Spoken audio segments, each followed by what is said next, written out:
За тэгэхээр залуусаа Koi Bami Shoujo-гийн 3 дугаар бичлэг тавтай морил.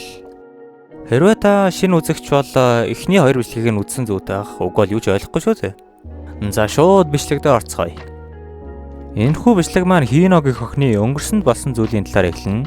Сургуулийн дээвэр дээр залуус Хинод сэтгэлдээ илчилж байх ба эхний залуу найз охинтой байж, хоёр дахь залуу нь Хинотой бараг ярьж ч үзээгүй. Энэ гурав дахь нь хин юм бэ гэсэн байдалтай Хино хараа зогсчээд байг. Энэ үед Хино толгой дотроо та нар намайг хайрладаг ч гэдгийг мэдсээрээ хайрлаж чадах юм уу? Үнэхээр тэнийг юм. Угаасаа л намайг хайрлаж чадахгүй хүмүүс юм чи. Ер нь идчихэл ядын гэж Хино боддог. Тэр өдрөөс хойш Хино залуусын сэтгэл сонирхолгүй болжээ. Таарсан залуусаа л бүгдийг идээд байдаг. Энэ удаа ч гэсэн манай Кёг идэх гэж дайрнаа. Худлаа бүдэрч мунж байгаа болоод Кёгийн дээрээс дараад хөвчихөнд ирдээ. За энэ мууч одоо өстө надаа батны дурлалаа. Царай нэст уулаан болоод надаа бүр унаж тусч байгаа даа гэд Кёро эргээд артал. Гёмон цав цагаан болжээ. Сүнс нь гараа явцсан дайдад л.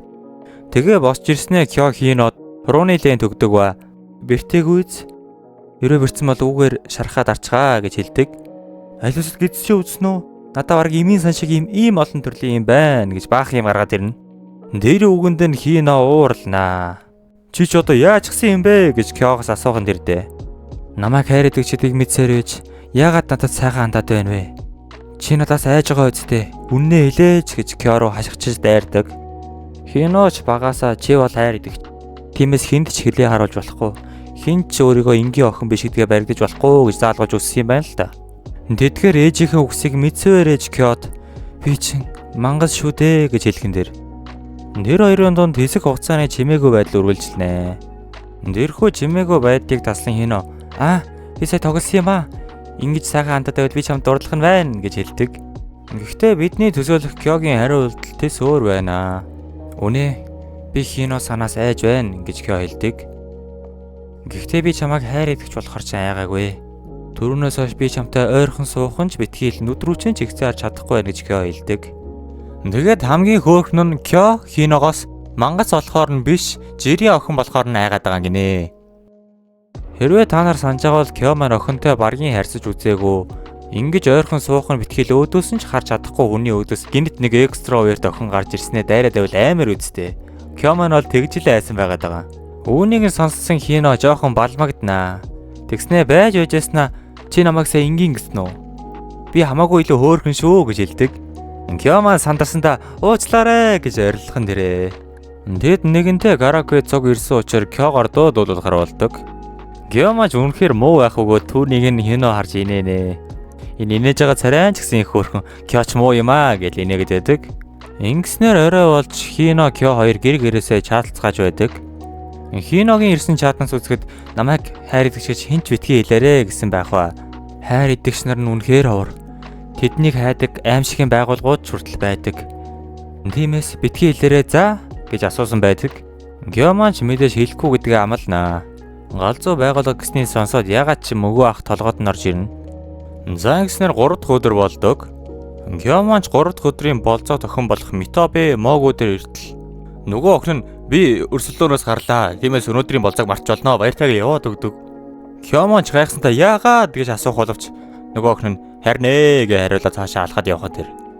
Ингэснээр Кёд энэ охин жинхэнэ гэх бодлыг төрүүлж байгаа юм л та. Хэрвээ хайр идэгч байсан бол боцгоо чичрээд байж тээ ерөөд бол. Харин эсэргээрээ жинхэнэ охин байсан бол энэ охины нүдэнд манай Кё нэг л тийм шалиг хүн шиг харагдах гэдэг юм да. Кё л дотроо тэгэж бодоостой. Тэр намайг үзий ядчихаж гээл газар сөхрөө дунаад өгнө. Нөгөө охин нь ч өрөвдсөн бололтой Кёро эргэж харснаа. Би чамайг үзий ядаагүй гэж хэлдэг. Тэгвэл яагаад надаас сухтаан вэ гэж Кё асуух бөгөөд Могу бодож ирсэн нь би ялагдагч голдор болж суусмааргүй байна гэж хэлдэг. Кё ч энэхүү үгнийх нь утгыг нь ойлгохгүй гэж гайхсан арцтай хардаг бөгөөд чамд надаас өөр 4 хайртай охин байгаа. Тэр дундаас хамгийн муу зан характертай нь би. Тиймээс надад ялах боломж байхгүй гэд хөөрхөн толгоогоо бариад доошоо сунгуудаа хэлдэг гэхгүй юу?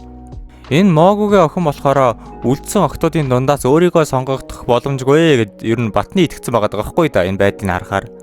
Кёч тэдгээр үгсийг сонсоод тийм бишээ гэж нэг амар гинэн царайтай хэлдэг. Могу тэрхүү үгэнд нь итсэн бололтой.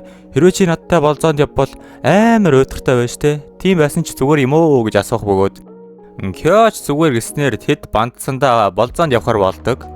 Тэр хоёр цогтой гадуур алхаж, хоол идэж, амьтны дэлгүүр орж их зүйл хийнэ.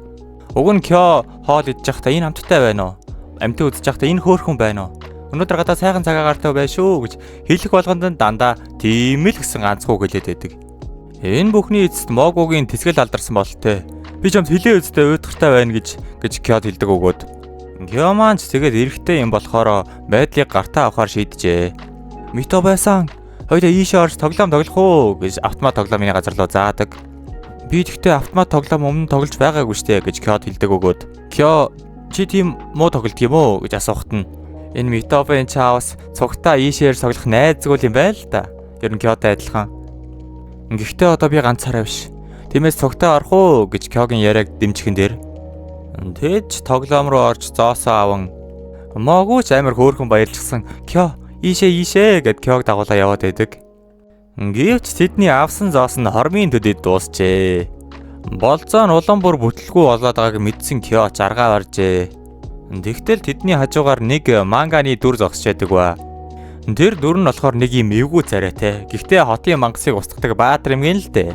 Энэ талаар нь Могу бүр амар мэдлэгтэй байдаг заяа. Тэр нь дэдоны хэдэн сар төрөө тийм байж байгаад ингэсэн гэдэг. Дүүрэн текст байна. Тэг яг тэр үед Кёгийн толгойд атгаг санаа орж ирдэг л дээ. Хэрвээ би энэ тоглоомыг Могу даваад өгвөл үнэхээр баярлах юм биш үү гэж бодно. Тэгснэ Кё үүнийг авах уу гэж асуух боловч Могу үгүй хэрэггүй гэж хэлчихдэг. Тэгээд болоогүй энэ тоглоом чамтай адилхан царайтай юм аа гэд Кё хэлчихэн дээр би үнэхээр үүнтэй адилхан харагдаж байна уу гэсэн чинь би харагдах байдлыг хэлээгүй зан характер шин хэлж байна гэдэг. Эндээс эхэлж Могу нэг жоохон философи талтай юм яриад эхэлнэ. Ой та нарт яг нэг тийм мэдрэмж байдаг уу? Та нар нэг юм авахыг бүр амар хүсээд тэгэд яг тэр юм авсныхан дараа тийм нэг хоосон мэдрэмж авдаг. Надад яг нэг тийм мэдрэмж төрөөд байдаг байхгүй. Өөрийнхөө хүссэн фигурыг аваад за хүссэн болгоно хийсэн ч гэсэн эцэц нэг тийм тэр нь дуусчаар хоосон мэдрэгддэг. Энэхүү мэдрэмж Могод мэдрэгддэг гинэ. Хүссэн тоглоомоо авдаг уу? Хүссэн дуучныхаа тоглолтод очдог уу? Тэгээд одоо бүр манай Кё дээр хүртэл бууж өгöd байгаа. Тиймээс би уйдгартай байгаас дээ гэж нэг амар хүүтэн харцаар Кё руу харснаа яваад өгдөг. Кёч түүний сэтгэлийг дэмжих гэж тийм биш ээ гэж ойрлох боловч Кё руу нэг ч эргэж харалгүй цаашаа яваад өгдөг. Хэсэг хугацааны дараа Могу ганцаараа автобусны буудлын дээр зогсож байна.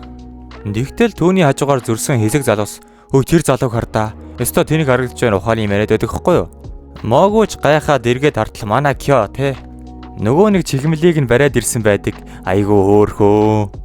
Мито байсан. Би авч чадсан шүү гэж орилж байхын тэр.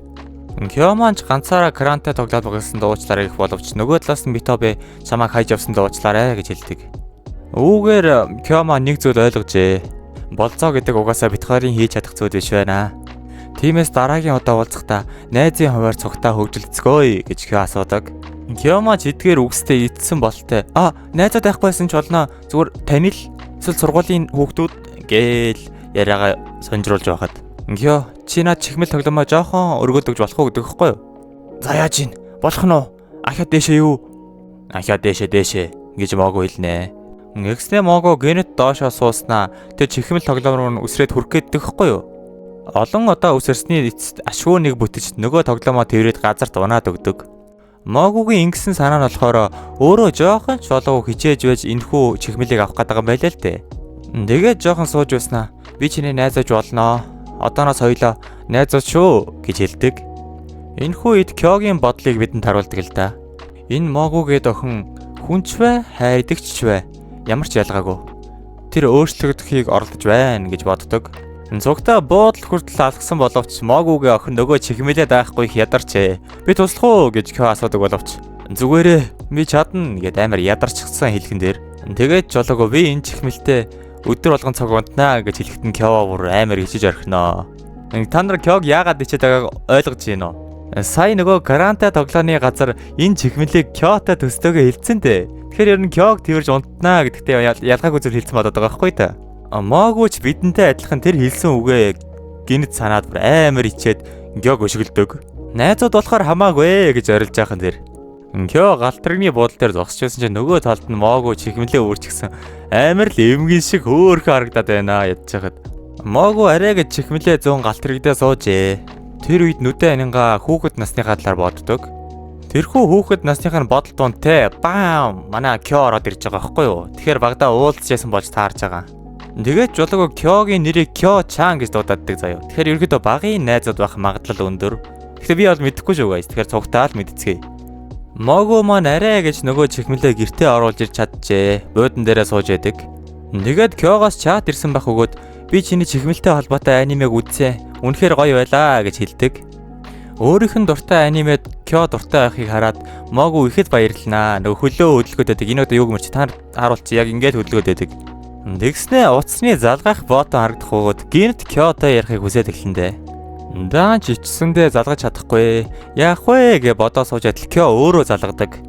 Могу сандарсандаа утсыг авандаа. Дэд цугта нөгөө анимехийн талаар л ярьсан юм шиг байлээ.